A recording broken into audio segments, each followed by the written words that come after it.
Hi hello guys, welcome back the Naveen cric info ಚಾನಲ್ಗೆ ಸ್ವಾಗತ and ಸುಸ್ವಾಗತ ಗೈಸ್. ಎಲ್ಲರಿಗೂ ಹೊಸ ವರ್ಷದ ಹಾರ್ದಿಕ ಶುಭಾಶಯಗಳು ಅಂತ ಹೇಳ್ತಾ ಈ ವಿಡಿಯೋನಾದರೂ ಇಲ್ಲಿ ಬೇಗನೆ ಸ್ಟಾರ್ಟ್ ಮಾಡ್ತಾ ಇದ್ದೀನಿ ಗೈಸ್. ಮೊದಲನೇದಾಗಿ 2026 T20 ವರ್ಲ್ಡ್ ಕಪ್ಗೆ ಆಸ್ಟ್ರೇಲಿಯಾದ ಸ್ಟ್ರಾಂಗೆಸ್ಟ್ ಸ್ಕ್ವಾಡ್ ಅನೌನ್ಸ್ ಮಾಡಿದ್ದಾರೆ ಅಂತಾನೆ ಹೇಳ್ಬೋದು ಗೈಸ್. ನನಗಂತೂ ಈ ಸ್ಕ್ವಾಡ್ ನೋಡ್ತಾ ಇದ್ರೆ 100% ಎಲ್ಲ ಟ್ರೋಫಿ ಹೊಡೆಯೋದ್ರಲ್ಲಿ ಫೇವ್ರೇಟ್ ಆಗೇ ಇರ್ತಾರೆ. ಆಲ್ಮೋಸ್ಟ್ ಈ ಆಸ್ಟ್ರೇಲಿಯಾ ತಂಡದಲ್ಲಿ ಹೆವಿ ಸ್ಟ್ರಾಂಗು, ಯಾವುದೇ ಕಂಡೀಷನಲ್ಲೂ ಬಿಟ್ಕೊಡ್ದಿಲ್ಲಿರುವಂಥ ಪ್ಲೇಯರ್ಸ್ಗಳು 100% ಎಫರ್ಟ್ ಇದ್ದೇ ಇರುತ್ತೆ. ಒಂದು ಫೀಲ್ಡಿಂಗ್ ಕಡೆಯಿಂದ ಆಗಲಿ, ಬ್ಯಾಟಿಂಗ್ ಕಡೆಯಿಂದ ಆಗಲಿ, ಬೌಲಿಂಗ್ ಕಡೆಯಿಂದ ಆಗಲಿ ಹೆವಿ ಟಫ್ ಆಗಿ ಕಾಂಪಿಟೇಷನ್ ಕೊಡ್ತಾರೆ ಅಂತಲೇ ಹೇಳ್ಬೋದು. ಅದರಲ್ಲೂ ಈ ಒಂದು ಸ್ಕ್ವಾಡಲ್ಲಿ ನಾನು ಕೆಲವೊಂದು ಪ್ಲೇಯರ್ಗಳನ್ನ ಆ್ಯಡ್ ಆಗೋದಿಲ್ಲ 100% ಅಂತ ನನ್ನ ಓನಾಗಿ ಅಂದ್ಕೊಂಡಿದ್ದೆ. ಆದರೆ ಆ ಪ್ಲೇಯರ್ಗಳು ಈ ಸ್ಕ್ವಾಡಲ್ಲಿ ಇರೋದು ನನಗಂತೂ ಸಿಕ್ಕಾಪಟ್ಟೆ ಶಾಕಿಂಗ್ ನ್ಯೂಸ್ ಅಂತಲೇ ಹೇಳ್ಬೋದು ಗೈಸ್. ಅದರಲ್ಲಿ ಯಾರ್ಯಾರು ಅಂತಂದರೆ, ಮೊದಲನೇದಾಗಿ RCB ತಂಡಕ್ಕೆ ಆಡ್ತಿದ್ದಂಥ Tim David big bash legally ಸ್ವಲ್ಪ ಏನೋ ಸ್ಟ್ರೀಮ್ ಇಂಜುರಿ ಆಗಿ ಅವರು ಸ್ವಲ್ಪ ಬಿಗ್ ಬ್ಯಾಶ್ ಇಂದ ಹೊರಗಡೆ ಬಂದಿರ್ತಾರೆ. ಅದಕ್ಕೆ ನಾನು ಈ ಪ್ಲೇಯರ್ 100% T20 ಆಸ್ಟ್ರೇಲಿಯಾ ಪರ ಆಡ್ತಿರ್ತಾರಲ್ಲ, T20 ಸ್ಕ್ವಾಡಲ್ಲಿ ಇವ್ರು ಇರೋದಿಲ್ಲ ಅಂತ ಅನ್ಕೊಂಡಿದ್ದೆ. ಆದ್ರೂ ಇವರು ಈ ಸ್ಕ್ವಾಡಲ್ಲಿ ಇರೋದು ನೋಡಿದ್ರೆ ನನಗಂತೂ ಎಲ್ಲೋ ಆಸ್ಟ್ರೇಲಿಯಾದವರು ಹೆವಿ ಸ್ಟ್ರಾಂಗ್ ಆಗಿ ಕಾಣ್ತಾರೆ. ಪಕ್ಕಾ ಪ್ಲೇಯಿಂಗ್ 11 ಅಲ್ಲೇ ಆಡೋಂಥ ಪ್ಲೇಯರ್ ಗೈಸ್ ಇವರು ಟಿಮ್ ಡೇವಿಡ್. ನೆಕ್ಸ್ಟ್ ಬಂತಂದ್ರೆ ಪ್ಯಾಟ್ ಕಮಿನ್ಸ್, ಟೆಸ್ಟ್ ತಂಡದ ನಾಯಕ ಪ್ಯಾಟ್ ಕಮಿನ್ಸ್. ಯಾವ ತರ ಈ ವರ್ಲ್ಡ್ ಕಪ್ ಮ್ಯಾಚ್ಗಳಲ್ಲಿ ಯಾವ ತರ ಗೆಲ್ಲಿಸ್ತಾರೆ ಆಸ್ಟ್ರೇಲಿಯಾ ತಂಡನ, ಮತ್ತೆ ಎಷ್ಟು ಕಪ್ಪುಗಳ ಗೆಲ್ಸ್ಕೊಟ್ಟಿದ್ದಾರೆ ಪ್ಯಾಟ್ ಕಮಿನ್ಸ್. ಸಿಕ್ಕಾಪಟ್ಟೆ ಸಖತ್ ಒಳ್ಳೆ ಪ್ಲೇಯರ್ ಅಂತಾನೆ ಹೇಳ್ಬೋದು. ಈ ಪ್ಯಾಟ್ ಕಮಿನ್ಸ್ ಈ ತಂಡದಲ್ಲಿ ಈ ಸ್ಕ್ವಾಡಲ್ಲಿ ಇರೋದಿಲ್ಲ ಅಂತ ನಾನು ಅನ್ಕೊಂಡಿದ್ದೆ. ಆದ್ರೆ ಇವರು ಆ್ಯಡ್ ಆಗಿರೋದು ನನಗಂತೂ ಸಿಕ್ಕಾಪಟ್ಟೆ ಸಖತ್ ಸ್ಟ್ರಾಂಗೆಸ್ಟ್ ಅಂತಾನೆ ಅನ್ಸುತ್ತೆ ಗೈಸ್. ಓಕೆ ಗೈಸ್, ಆಸ್ಟ್ರೇಲಿಯಾದಲ್ಲಿ ಯಾವ್ಯಾವ ಪ್ಲೇಯರ್ಗಳು ಇದ್ದಾರೆ ಅಂತ ಒಬ್ಬೊಬ್ಬರಾಗಿ ಹೇಳ್ತೀನಿ ಬನ್ನಿ.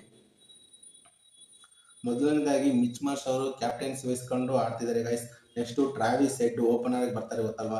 ಮ್ಯಾಥ್ಯೂ ಶಾರ್ಟ್ ಇದ್ದಾರೆ, ಜಾಶ್ ಇಂಗ್ಲಿಷ್ ಇದ್ದಾರೆ, ಕ್ಯಾಮರನ್ ಗ್ರೀನ್ ಇದ್ದಾರೆ, ಟಿಮ್ ಡೇವಿಡ್ ಇದ್ದಾರೆ, ಗ್ಲೆನ್ ಮ್ಯಾಕ್ಸ್ವೆಲ್ ಇದ್ದಾರೆ, ಕೂಪರ್ ಕೊನೋಲಿ ಇದ್ದಾರೆ, ಮಾರ್ಕಸ್ ಸ್ಟೋಯ್ನಿಸ್ ಇದ್ದಾರೆ, ಜಾಶ್ ಇಂಗ್ಲಿಷ್ ಇದ್ದಾರೆ.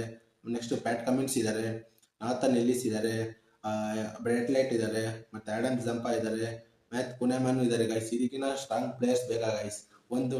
ಒಂದು ಟೀಮು ಒಂದು ಕಪ್ಪು ಹೊಡೆಯೋದಕ್ಕೆ ಇದಕ್ಕಿಂತ ಸ್ಟ್ರಾಂಗೆಸ್ಟ್ ಪ್ಲೇಯರ್ಗಳು ನಾನು ಎಲ್ಲೂ ನೋಡೋದಿಲ್ಲ ಗೈಸ್. ಯಾಕೆಂದ್ರೆ ಆಸ್ಟ್ರೇಲಿಯಾದವರು ಈ ಮೇನ್ ಈ ಕಪ್ಪುಗಳು ಹೊಡೆಯೋದ್ರಲ್ಲಿ, ವರ್ಲ್ಡ್ ಕಪ್ಪುಗಳು ಗೆಲ್ಲೋದ್ರಲ್ಲಿ ಆಸ್ಟ್ರೇಲಿಯಾದವರು ಎಷ್ಟು ಎಫರ್ಟ್ ಆಗ್ತಾರೆ ಅಂತ. ಪ್ರತಿಯೊಂದು ರನ್ ಸೇವ್ ಮಾಡೋದಕ್ಕೆ ಒಂದು ಫೀಲ್ಡಿಂಗ್ ಇಂದ ಹಿಡಿದು, ಬೌಲಿಂಗ್ ಇಂದ ಹಿಡಿದು, ಬ್ಯಾಟಿಂಗ್ ಇಂದ ಹಿಡಿದು 100% ಎಫರ್ಟ್ ಆಗ್ತಾರೆ ಗೈಸ್. ನನ್ನ ಪ್ರಕಾರ ಈ ಆಸ್ಟ್ರೇಲಿಯಾದಲ್ಲಿ ಪ್ಲೇಯಿಂಗ್ 11 ಅಲ್ಲಿ ಆಡೋಂಥ ಪ್ಲೇಯರ್ಸ್ ಯಾರ್ಯಾರು ಇದ್ದಾರೆ ಅಂತ ಬನ್ನಿ ಗೈಸ್, ಒಬ್ಬೊಬ್ಬರಾಗಿ ನೋಡ್ಕೊಂಡ್ ಬರೋಣ.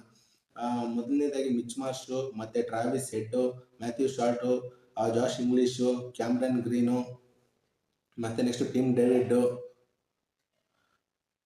Next Marcus Stoinis, Josh Hazlewood, Pat Cummins, ಮತ್ತೆ ನಾಥನ್ ಎಲ್ಲಿಸ್, ಆಡಮ್ ಜಾಂಪಾ. 100% ಈ ಪ್ಲೇಯಿಂಗ್ 11 ಅಲ್ಲಿ ಇಷ್ಟು ಜನ ಇದ್ದೇ ಇರ್ತಾರೆ ಗೈಸ್.